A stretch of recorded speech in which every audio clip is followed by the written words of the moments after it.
Hello everyone, how are you all doing? I hope all of you are doing great. So as you all know that we are doing chapters from class 6 new NCERT of social science. So we have started chapter number 10 grassroots democracy part 1 governance. This chapter is from theme D. So we have already done two parts of this chapter. Now in this video we are going to finish this chapter in part 3 which is last part of this chapter. और इसमें जो बचा हुआ part है वो भी cover करेंगे, उसके साथ बुक की समरी, बुक की exercise, extra notes, extra questions, ये सभी चीजें हम करने वाले हैं। तो चलिए चैप्टर का जो लास्ट टॉपिक है वो स्टार्ट करते हैं, डेमोक्रेसी। डेमोक्रेसी क्या होता है पहले मैंने आपको बताया था, लोकतंत्र जिसमें लोगों का शासन हो। चलिए डिटेल में जानते हैं। You may have notice that we earlier mentioned representative of people. This is one of the foundation stone of the system of governance adopted by most countries of the world, democracy. देखिए जो representative of people एक phrase जो हमने use किया था पहले, मैंने आपको बताया था रिप्रेजेंटेटिव मतलब होता है प्रतिनिधि, मतलब मैं खुद शासन नहीं कर सकती, मैंने किसी को चुना है वोटिंग के प्रोसेस के थ्रू, तो वो रिप्रेजेंटेटिव है। सो रिप्रेजेंटेटिव ऑफ पीपल, जो लोग हमें रिप्रेजेंट कर रहे हैं, ये एक बेसिक फाउंडेशन है जिसके ऊपर डेमोक्रेसी सिस्टम जो है वो बिल्ट हुआ है। Okay, so the word democracy comes from two Greek words, demos means people and kratos means rule और पावर। सो ये जो डेमोक्रेसी वर्ड है ना, ये ग्रीक वर्ड से आया है, दो वर्ड से मिलकर बना है, demos and क्रेशिया। So demos means होता है पीपल यानी लोग, और क्रेटोस मीन्स होता है रूल या फिर पावर। सो लोगों के पास पावर हो, लोगों का रूल हो, तो हम कहते हैं democracy. So democracy literally mean the rule of the people. I hope it is clear कि डेमोक्रेसी का मीनिंग क्या होता है। ये आपको आ सकता है 1 मार्कर क्वेश्चन में या 2 मार्कर क्वेश्चन में। Okay, now but can all people actually rule? It is clearly not possible. क्या लेकिन सभी लोग रूल कर सकते हैं? मैं इस सोसाइटी में रहती हूँ, मेरे साथ और भी लोग रहते हैं, तो क्या सभी रूल करने लग जाएंगे? नो, ये पॉसिबल नहीं है। यहाँ एक एग्जाम्पल दिया है क्यों पॉसिबल नहीं है, चलिए पढ़ते हैं। Imagine there is a problem that your class wants to bring to the attention of your school's principal. Maybe there is something wrong with the classroom or with the school's infrastructure, or perhaps you would like to propose a certain date for a field trip. Will the entire class go to the principal? It would clearly not be practical. In many schools, classes have a class monitor or class representative whom the whole class elected. Even if there is none, one representative can be selected for this specific purpose. It will enough to send the representative to the principal. मान लीजिए कि आपकी class में कोई problem हो गई है, कुछ भी प्रॉब्लम, कोई फर्नीचर खराब है, या कोई बच्चा आपको तंग कर रहा है, या कोई एक बच्चा पूरी क्लास को बुली कर रहा है या तंग कर रहा है, कोई भी इशू है, तो आप क्या करेंगे? पूरी क्लास उठ के प्रिंसिपल के ऑफिस में जाएगी क्या? नहीं। मोस्टली स्कूलों में या क्लासेस में ऐसा होता है कि एक मॉनिटर होता है ना, या फिर क्लास रिप्रेजेंटेटिव बोलते हैं। सो उनको भेजा जाता है कि आप जाकर बता के आइए कि आपकी क्लास की ये प्रॉब्लम। लेकिन मान लीजिए किसी क्लास में अगर नहीं भी है कोई मॉनिटर या क्लास रिप्रेजेंटेटिव, तो मैम किसी एक बच्चे को बोलती हैं कि उठो और जाओ और तुम बोल कर आओ, है ना, तो पूरी क्लास तो जाती नहीं है। सो यही होता है रिप्रेजेंटेटिव डेमोक्रेसी, कि हम एक रिप्रेजेंटेटिव चुनते हैं अपने लिए। पूरा देश मिलकर शासन नहीं करने लगेगा, पूरे देश के लोग कुछ लोगों को चुनेंगे जो पूरे देश को गवर्न करेगा, राइट। सो वही आगे दिया है, चलिए पढ़ते हैं। So it is same principle at the state और national level. Through election people vote for representative who will be elected members of their respective assemblies. So ऐसे ही लोग वोट करते हैं स्टेट लेवल पे, नेशनल लेवल पे, और अपने रिप्रेजेंटेटिव चुनते हैं जो असेंबली में जाके, असेंबली हमने देखा था क्या होता है, जहां पे लोग डिस्कशन करते हैं, लॉ पास करते हैं। सो वहां पर जाके और लोगों को रिप्रेजेंट करते हैं। सो अगर आपने स्टेट लेवल पे चुना है तो उनको हम कहते हैं एमएलए या मेंबर ऑफ लेजिस्लेटिव असेंबली। लेकिन नेशनल लेवल के लिए आपने कोई रिप्रेजेंटेटिव चुना है तो उसको हम बोलते हैं एमपी या member of parliament. MP MLA सबने सुना होगा, लेकिन अब मीनिंग क्लियर है कि नहीं?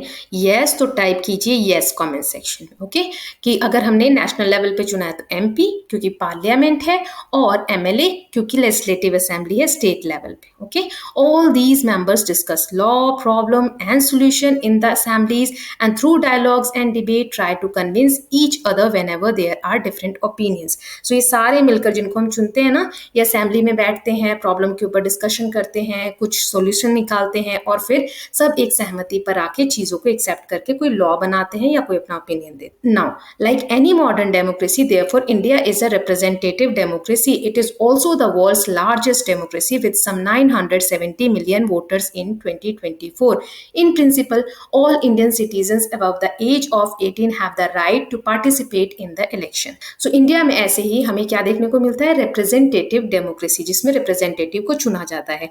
इंडिया वर्ल्ड की लार्जेस्ट डेमोक्रेसी है, इसमें 970 मिलियन वोटर्स हैं 2024 में, और ऑल इंडियन सिटीजन जो भी 18 साल से ज्यादा के हैं या 18 साल के हैं वो अपना वोट कास्ट कर सकते हैं इलेक्शन प्रोसेस में। अब आगे देखते हैं। Imagine that your class is planning to go for a picnic. There are two possible places A and B. The class discussed the pros and cons, distance, time, cost, availability of basic facilities, etc. It becomes difficult to arrive at a decision.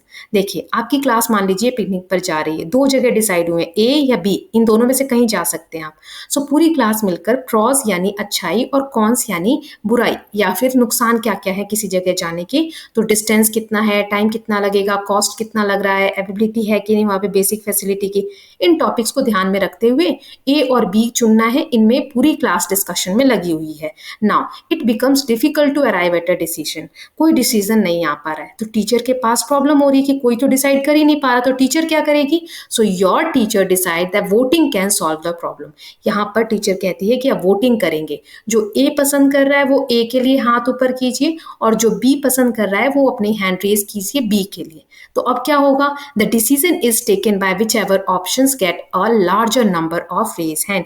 जिसमें लोग ज्यादा हाथ उठाएंगे students, वो वाला चुना जाएगा, है ना। सो यही एक प्रोसेस है जिसे हम कहते हैं वोटिंग का process. Okay, so this is a case of direct democracy where every student's opinion was taken to finalise the place. तो ये क्या है? Direct democracy. यहाँ पे सभी स्टूडेंट्स ने पार्टिसिपेट किया, है ना। रिप्रेजेंटेटिव नहीं है कि किसी ने जाकर बोला, सब बच्चे ने अपना अपना वोट दिया कि मैं जाना चाहता हूँ, मैं नहीं जाना चाहता हूँ, है ना, मैं यहाँ जाना चाहता हूँ, मैं वहां जाना चाहता हूँ। तो ये डायरेक्ट डेमोक्रेसी हो गई, बच्चे खुद बता रहे हैं। The term grassroot democracy refer to a system that enables and encourage the participation of ordinary citizen. The base of the pyramid we saw in figure 10.4 page 155. In such a system the citizens can have a say in decisions which affect them. So वही हमने grassroot democracy chapter का नाम भी है start किया था कि कैसे हर सिटीजन का पूरा अधिकार है कि जो भी डिसीजन लिया जा रहा है उसमें वो अपना रोल प्ले कर सकते हैं। कैसे? तो इलेक्शन के थ्रू। रिप्रेजेंटेटिव डेमोक्रेसी है तो वोटिंग के थ्रू हर सिटीजन रिप्रेजेंटेटिव को सेलेक्ट कर सकता है अपने हिसाब से कि किसको हम चुनना चाहते हैं। Okay, so we will study more features of Indian democracy in the next two chapters and also in later grades. So democracy के बारे में और features जो हैं वो आप आगे के chapters में भी पढ़ेंगे और अगली grades में भी पढ़ेंगे। तो चलिए अब बुक की समरी देख लेते हैं before we move on. No country can run without governance and government. कोई भी कंट्री बिना गवर्नेंस के, बिना गवर्नमेंट के रन नहीं कर सकती। A modern government has three organs, legislative, executive and judiciary, which need to work together. Modern समय में गवर्नमेंट के तीन ऑर्गन्स होते हैं, लेजिस्लेटिव, एग्जीक्यूटिव एंड जुडिशरी, ये तीनों मिलकर काम करते हैं। Then Indian government functions at three level. जो इंडिया की गवर्नमेंट है वो थ्री लेवल्स पे फंक्शन करती है, central, national, state and local. Democracy is the overall framework for the system. It functions through elected representative both at the state and the national level. So ये सारे topics हमने देखे हैं, अच्छे से एक्सप्लेन भी किए हैं। Now let's see question, activities and projects. So पहला क्वेश्चन है, test yourself. What is the meaning of democracy? What is difference between direct democracy and representative democracy? So democracy is a form of government where people have the power to choose their leaders and make decisions. Then in a direct democracy, citizens directly participate in decision making. Direct democracy में citizen directly participate करते हैं और representative में वो अपने representative चुनते हैं जो उनके बिहाफ पे जाके गवर्नेंस करते हैं। Then recall the three organs of government, what are their different roles. So three organs of governments are legislature जो लॉ बनाते हैं, एग्जीक्यूटिव जो लॉ को इम्प्लीमेंट करते हैं, एनफोर्स करते हैं, जुडिशरी जो लॉ को इंटरप्रेट करते हैं और जस्टिस को इंश्योर करते हैं। Then next question is, why do we need three tiers of government? क्यों चाहिए हमें तीन टीयर्स पे गवर्नमेंट, तीन लेवल पे government? So we need the three tiers of government, that is central, state, local level, to ensure efficient administration, ताकि हमारे देश का जो एडमिनिस्ट्रेशन है वो सही से हो सके। This allow the government to address issues at different levels, making governance more effective and responsive to people's need. और ये अलाउ करती है गवर्नमेंट को कि हर लेवल पे वो अच्छे से गवर्नेंस कर सकें और जो भी लोगों की ज़रूरत है उसको सही से फुलफिल कर सकें। नाउ नेक्स्ट इज प्रोजेक्ट है, many of you will remember lockdown that took place during the COVID-19 pandemic. Make a list of all actions that were taken at that time, which tiers of government were involved in managing the situation, what was the role of each organs of the government. Covid के time में जो lockdown लगा था उस समय किसने क्या role play किया था वो हमें बताना है. So during the covid pandemic all three tiers of government, तीनों ही जो लेवल्स हैं वो इन्वॉल्व थे. सेंट्रल लेवल ने क्या किया, सेट किए national policies guidelines, state level ने उसको इम्प्लीमेंट किया है ना, और हेल्थ केयर को भी मैनेज किया. लोकल लेवल ने इन्फोर्स किया रूल्स को कम्युनिटीज के अमंग. देन रोल क्या था सबका, लेजिस्लेचर की लॉ बनाएंगे क्राइसिस से डील करने के लिए, जो भी सिचुएशन है उससे डील करने के लिए. जुडिशरी ने इंश्योर किया कि जस्टिस हो, उस समय राइट्स को प्रोटेक्ट किया जाए, और एग्जीक्यूटिव ने इन्फोर्स किया लॉ को. सो इसके साथ हमने चैप्टर 10 के सभी टॉपिक्स, इसकी बुक की एक्सरसाइज, समरी सब देख लिया. अब हम एक्स्ट्रा नोट्स देख लेते हैं और एक्स्ट्रा क्वेश्चंस देख लेते हैं. तो चलिए नोट्स के साथ स्टार्ट करते हैं. गवर्नेंस के बारे में हमने जाना. डेफिनेशन है the process of decision making and implementation of decision with in a country और ऑर्गेनाइजेशन. तो डिसीजन लेना, उसको इम्प्लीमेंट करना, उसी को हम गवर्नेंस कहते हैं. इसका इंपॉर्टेंस क्या है, ये इंश्योर करता है societal order, promotes justice and facilitate effective resource management. Society में पीस एंड ऑर्डर रहे, सबको जस्टिस मिले, और जो भी रिसोर्सेज है उसको सही से मैनेज किया जाए. तो ये गवर्नेंस का काम है. नाउ गवर्नमेंट क्या है, तो डेफिनेशन है द इंस्टीट्यूशन और group responsible for making and enforcing laws and policies. जो लॉ बनाते हैं, उनको एनफोर्स करते हैं, उन्हें हम क्या कहते हैं, गवर्नमेंट. फंक्शन क्या है इनके, maintain law and order, provide public services like education, health care, then protect citizens right and freedom. तो ये कुछ हमें फंक्शन दिए हुए हैं गवर्नमेंट के. देन हमने देखा था डेमोक्रेसी क्या होती है. So a system of governance where power is vested in the people who exercise the power directly और थ्रू इलेक्टेड रिप्रेजेंटेटिव. उसके बाद हमने डेमोक्रेसी के टाइप्स देखे थे. डायरेक्ट डेमोक्रेसी जिसमें सिटीजन डायरेक्टली पार्टिसिपेट करते हैं, रिप्रेजेंटेटिव जिसमें सिटीजन रिप्रेजेंटेटिव को इलेक्ट करते हैं. इंपॉर्टेंस क्या है इसका, it empower citizen to participate in governance, ensure accountability and transparency, and protect individual rights and freedom. Now next is organs of government. इसमें पहला है legislature. इसका function क्या है, make laws for the country. और composition क्या है, इसके दो houses होते हैं, जैसे कि लोकसभा और राज्यसभा, पार्लियामेंट के हमारे दो houses हैं. Then executive, ये implement करते हैं, enforce करते हैं laws को. इसमें हमने देखा था कौन कौन से होते हैं. तो leaders या executive कौन है, जैसे president nominal head हमने पढ़ा था जो नाम के लिए हेड हैं, और रियल हेड कौन होते हैं, प्राइम मिनिस्टर. देन जुडिशरी के बारे में हमने जाना. इनका फंक्शन है लॉ को इंटरप्रेट करना और सबको जस्टिस सर्व हो ये इंश्योर करना. फिर हमने इसका स्ट्रक्चर देखा था कि इसमें बहुत सारे लेवल्स पे कोर्ट्स होते हैं, जिसमें कि सुप्रीम कोर्ट सबसे हाईएस्ट लेवल का कोर्ट होता है, जिसे हम एपेक्स कोर्ट भी बोलते हैं. फिर हमने क्या देखा था, लेवल्स ऑफ गवर्नमेंट. इसमें लोकल लेवल, जो लोकल लेवल पे सारी चीजों को मैनेज करते हैं. इसके बारे में इस चैप्टर में हमें नहीं दिया था, तो मैंने थोड़ा सा ही एक्सप्लेन किया है. इसके बारे में आप आगे पढ़ेंगे. Then we learned about the state government, जो एड्रेस करते हैं रीजनल इशू जो पर्टिकुलर स्टेट से रिलेटेड है. इसमें स्ट्रक्चर क्या है, लेजिस्लेचर होता है, एग्जीक्यूटिव होती है, जुडिशरी होती है एट स्टेट लेवल. फिर सेंट्रल गवर्नमेंट में हमने देखा था it manages national issue. National issue जैसे डिफेंस हो गए, फॉरेन अफेयर्स हो गए, ये सेंट्रल गवर्नमेंट मैनेज करती है. और इसका स्ट्रक्चर क्या है, इसमें पार्लियामेंट है जिसके दो हाउसेज हैं, प्रेसिडेंट है एंड सेंट्रल जुडिशरी है. Okay. Then we learned about grass root democracy. इसका मतलब क्या है, a democratic system that encourages the involvement of ordinary citizen in decision making process. जिसमें encouragement मिलता है citizen को कि वो भी participate करे decision making process में. ओके. ताकि उनका भी एक say हो, उनका भी एक रोल हो, जो भी गवर्नेंस इंडिया का हो रहा है, हमारी कंट्री का हो रहा है उसमें. देन सेपरेशन ऑफ पावर हमने पढ़ा था. ये कॉन्सेप्ट क्या है कि divides government responsibility into distinct branches to prevent abuse of power. ताकि कोई मिसयूज ना कर सके पावर का, इसलिए पावर्स को डिवाइड कर दिया जाता है अलग अलग ब्रांचेस में गवर्नमेंट की. देन सिग्निफिकेंस क्या है, ये इंश्योर करता है चेक एंड बैलेंसेस, और ये इंश्योर करता है कि सभी चीजें फेयरली चलें, सभी लोग अकाउंटेबल हों जो भी गवर्नमेंट का पार्ट है. सो ये हो गया सेपरेशन ऑफ पावर. तो इसके साथ हमने समरी भी देख ली, यानी नोट्स भी देख ली. अब एक्स्ट्रा क्वेश्चन देख लेते हैं. सो कुछ ऑब्जेक्टिव क्वेश्चन है. What is governance, rule of people, decision making process, type of government और सोशल ऑर्गेनाइजेशन. सो इसका आंसर है decision making process. B, why do we need a government, to impose tax, to maintain order, to create jobs, to build infrastructure. Very simple, to maintain order.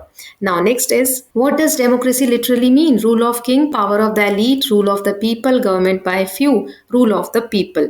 Then what is the role of legislature? Enforce law, make law, interpret law, or none of the above.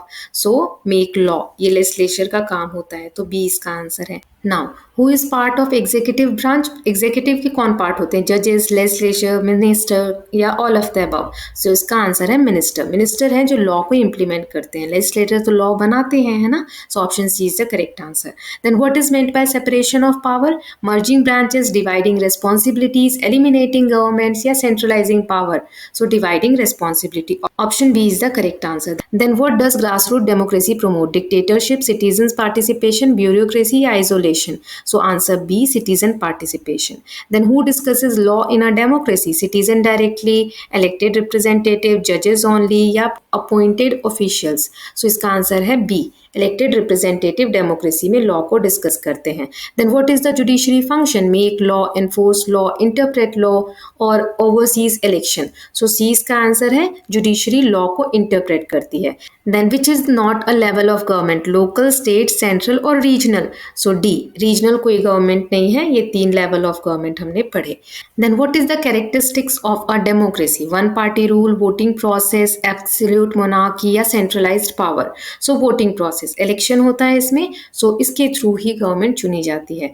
Then what is the primary function of the executive? Make law, interpret law, implement law या overseas election? तो C, implementation of law. Then what does the term legislature refer to? The executive branch, the judicial branch, the law making body या local government? So इसका answer है सी, law making body, इसे हम legislature बोलते हैं। Then what type of democracy involve direct voting by citizen? Representative, direct या participatory या liberal? So direct democracy में लोग डायरेक्टली पार्टिसिपेट करते हैं। Then next is who are MLAs? Member of Judiciary, local authorities, state legislative member और national leaders? इसका answer है C, member of legislative assembly को हम बोलते हैं MLA. Then what ensures that no one branch of government become too powerful? So ये कौन ensure करता है कि एक गवर्नमेंट की कोई सी भी ब्रांच बहुत पावरफुल ना हो जाए? So unity of command, separation of power, centralisation या popular sovereignty? So separation of power, B वाला जो ऑप्शन है वो करेक्ट है। Then what does the term legislative assembly refers to? Legislative assembly क्या होता है? Court, executive meeting, law making body या local council? So law making body को हम बोलते हैं legislative assembly. Then which is a method of citizen participation? Voting, tax evasion, isolation या अपैथी? सो वोटिंग, वोटिंग के थ्रू ही तो सिटीजन पार्टिसिपेट करते हैं गवर्नेंस प्रोसेस में। Then next is what is the role of central government? Local issues को देखना, स्टेट अफेयर्स को देखना, नेशनल मैटर्स को देखना, कम्युनिटी प्रॉब्लम्स को देखना? सो नेशनल लेवल के मैटर्स को सॉल्व करना, C. Then what is the importance of law? Law होना क्यों जरूरी है? To restrict freedom, to maintain order, to create cures, to centralize power? So maintain करना सोसाइटी में पीस एंड ऑर्डर, बी इसका आंसर है।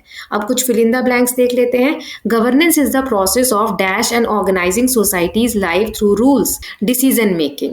Then a government is necessary to maintain dash and resolve conflicts, maintain order. Then the word democracy comes from the Greek words dash and dash, demos and kratos. Then legislature is responsible for making dash and laws, making and modifying laws. Then the dash implements laws and ensures they are enforced. So ये executive का काम होता है law को implement करना. Then a key principle in governance is the dash of powers, separation of powers. Then grassroots democracy encourages citizen dash in decision making, participate in decision making.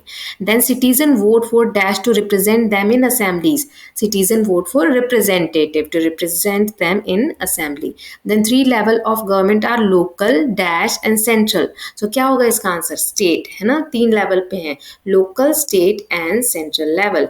So central government handles national and dash policies, affairs, national affairs and policies. Then extra question में हम देख लेते हैं पहले short questions. What is governance? It is a process of making and enforcing rules to organize society and ensure order in the society. Then why are rule necessary in society? Rule maintain harmony and prevent disorder when large group of people live together. Then who make the rules in a society? A government or system of individual is responsible for creating and enforcing rule. Then what is democracy? Democracy means the rule of people where citizens participate in governance through elected representative.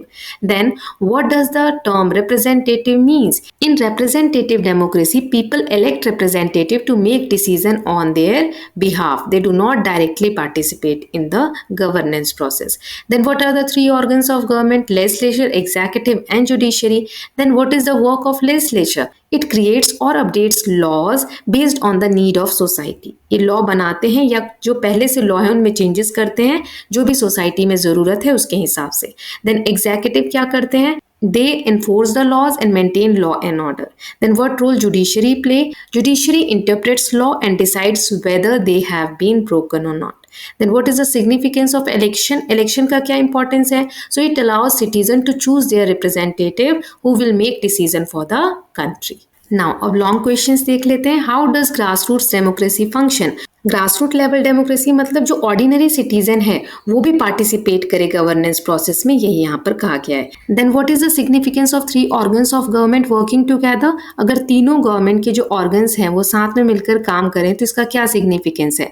So legislature, executive and judiciary must work in tandem to ensure a balance government. सब कुछ balance तरीके से चले इसके लिए तीनों का साथ में मिलकर काम करना जरूरी है। लेजिस्लेचर लॉ बनाती है, एग्जीक्यूटिव उसको इम्प्लीमेंट करती है और जुडिशरी इंश्योर करती है कि जस्टिस दिया जाए और लॉ को इंटरप्रेट भी करती है। So together they prevent misuse of power through the system of check and balances. Check balances के थ्रू ये इंश्योर करते हैं कि कोई भी एक ऑर्गन जो है वो मिसयूज ना करे पावर का। Then why is separation of power essential in a democratic system?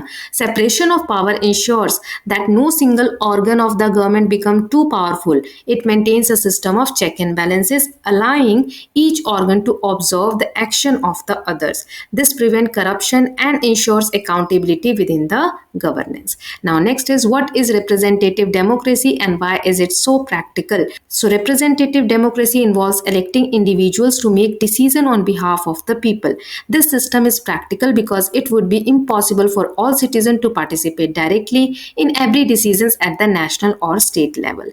लोग डायरेक्टली जाकर इतनी सारी पॉपुलेशन रूल नहीं कर सकती, इसीलिए रिप्रेजेंटेटिव उनके बिहाफ पे रूल करते हैं या गवर्नेंस करते हैं। Then how does voting ensure fairness in a democracy? Voting कैसे इंपॉर्टेंट है? सो वोटिंग अलाउ करती है एवरी एलिजिबल सिटीजन को to express their opinion on governance matter. The collective decision of the majority determine the outcome, ensuring that governance reflects the will of the people. So जो भी eligible लोग हैं वो voting करते हैं, और voting क्या है? अपना अपना मत देना कि मैं इस चीज को पसंद कर रही हूँ या मैं इस चीज को पसंद कर रहा हूँ। उसके बाद जो बहुमत से जीतता है इसका मतलब लोगों की विल है, विल मतलब इच्छा है कि वही पर्टिकुलर गवर्नमेंट बने क्योंकि लोगों ने ज्यादा वोट उसको दिया है ना। Then what do the term demos and kratos mean a democracy? So ये दोनों ग्रीक वर्ड्स हैं। डेमोस मीन्स होता है पीपल एंड क्रेटोस मीन्स होता है रूल। इसका मतलब है rule by the people. This reflects the fundamental principle that power in a democracy rest with the citizen. Citizen के पास ही मेन पावर है।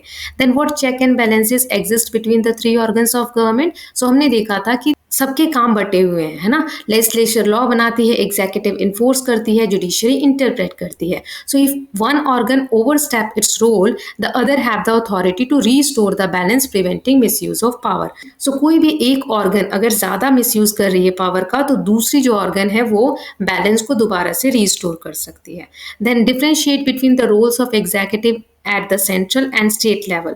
सो जो सेंट्रल लेवल पे एग्जीक्यूटिव होते हैं जैसे कि प्राइम मिनिस्टर, वो डील करते हैं नेशनल लेवल इशूज से जैसे कि डिफेंस हो गया या फॉरेन पॉलिसी। स्टेट लेवल पे जैसे कि चीफ मिनिस्टर ये फोकस करते हैं रीजनल इशूज पे, जो लोकल लेवल के इशूज हैं उस पर्टिकुलर रीजन के, जैसे एजुकेशन हो गया या पब्लिक हेल्थ हो गया। Then what is the role of laws in maintaining a functioning society? Society सही से अच्छे से वर्क करे, इसमें लॉ का क्या इंपॉर्टेंस है, कानून क्यों होना चाहिए? So laws provide a framework for behaviour, ensuring fairness, safety and order. They protect citizens' right, prevent chaos and provide mechanism for resolving conflicts when rules are broken. So rules होंगे, law होंगे तो इससे society सही से function करेगी क्योंकि सबको अपनी सीमा पता होगी, कोई किसी के साथ गलत नहीं करेगा। और अगर रूल का मिसयूज होता भी है तो ऐसे प्रोविजन होंगे, मैकेनिज्म होंगे, जैसे जुडिशरी है वो इंश्योर करेगी कि सिटीजन के राइट वायलेट ना हो, और अगर आपने लॉ को वायलेट किया है जिस भी व्यक्ति ने, सो उसके ऊपर एक्शन लिया जाए। इसीलिए लॉज बहुत इंपॉर्टेंट है सोसाइटी को सही से रन करने में। सो इसके साथ हमने चैप्टर नंबर 10 कंप्लीट कर लिया है। ये हमारी कंटेंट शीट है, इसमें थीम ए के सभी चैप्टर हम कर चुके हैं, थीम बी के सभी चैप्टर कर चुके हैं, थीम सी के सभी चैप्टर कर चुके हैं, थीम डी का 9th चैप्टर हमने कर लिया था, 10th आज हमने कर लिया है। अब नेक्स्ट पार्ट में हम 11th देखेंगे। और थीम ई इकोनॉमिक लाइफ अराउंड अस, इसका चैप्टर नंबर 13 हो गया है। सो अब हमारे सिर्फ 2 चैप्टर बच समझते हैं chapter number 11 and 14। So next part में हम चैप्टर नंबर 11 देखेंगे, grass root democracy part 2, local government in rural areas. Local government के बारे में हम पढ़ने वाले हैं। So will meet in the next video. I hope all of you are loving these videos. If you are doing so, please like and share it, and don't forget to subscribe Kalyan TV channel for more such videos. Thank you so much.